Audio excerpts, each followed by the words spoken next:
Yang selanjutnya masih di likuidasi. Jika kemarin kita sudah membahas tentang likuidasi yang sekaligus, maka yang sekarang kita akan membahas tentang likuidasi bertahap.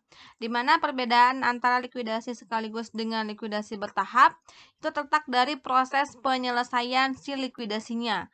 Kalau sepertinya likuidasi sekaligus itu kan proses terminasi bisnis dari mulai penjualan aset, pelunasan kewajiban, dan pendistribusian modal kepada sekutu itu dilakukan secara langsung selama 1 bulan sebanyak 1 kali. Tetapi kalau sepertinya untuk likuidasi bertahap, itu proses pelaksanaannya itu berangsur, dicicil, tidak langsung beres pada hari yang sama. Jadi untuk likuidasi bertahap biasanya proses pelaksanaannya lebih dari 1 bulan.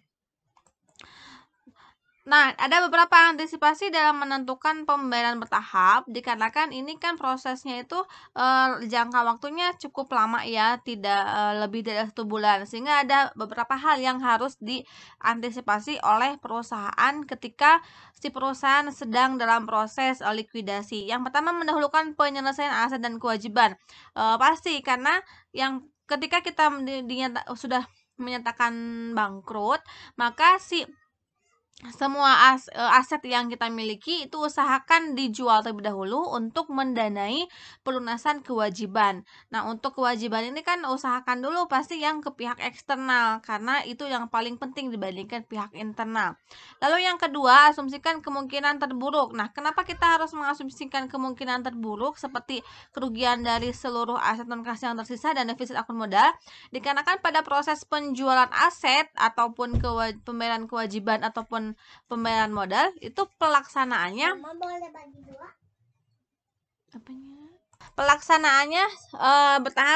bertahap. Maka dari itu, karena bertahap sehingga kan ada sisa aset yang belum terjual dan sisa kewajiban yang belum terbayar atau sisa modal yang belum terselesaikan.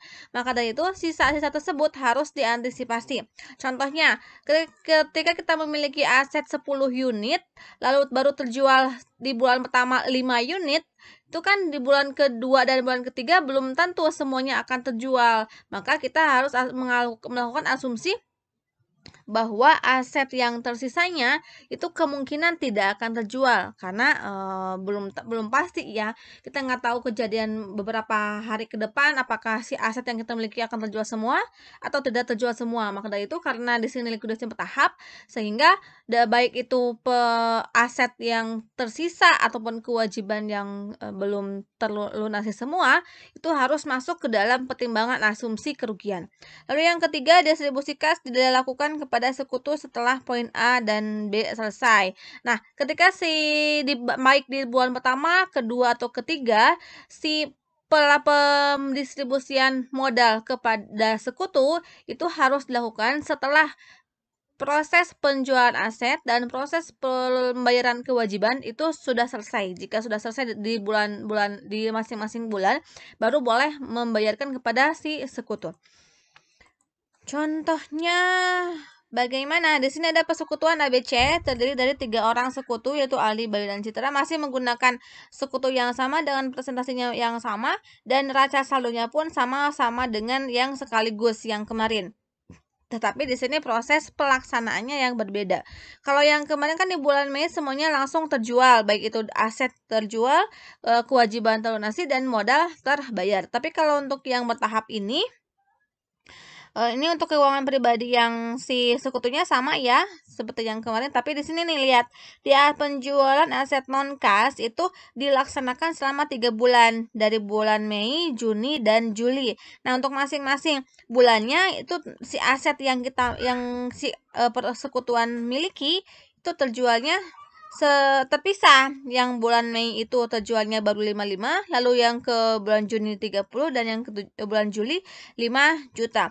Nah, pada saat kita menjual otomatis ada nilai buku dan nilai wajar. Kenapa? Karena ketika kita memiliki aset yang dilaporkan di laporan posisi keuangan, si nominal yang ada di laporan posisi keuangan itu sesuai dengan cost-nya, sesuai dengan harga perolehannya atau sesuai dengan nilai bukunya.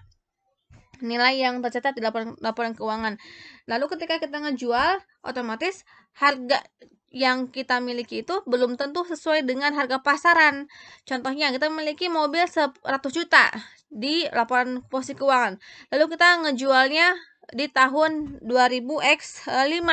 Nah, pada saat dulu kita membeli 1 juta dengan atas mobil tersebut, pas dijual di tahun likuidasi itu kan belum tentu senilai 1 juta. Nah, kadangkala si nilai wajarnya itu bisa melebihi nilai aset, bisa juga lebih kecil dibandingkan nilai asetnya.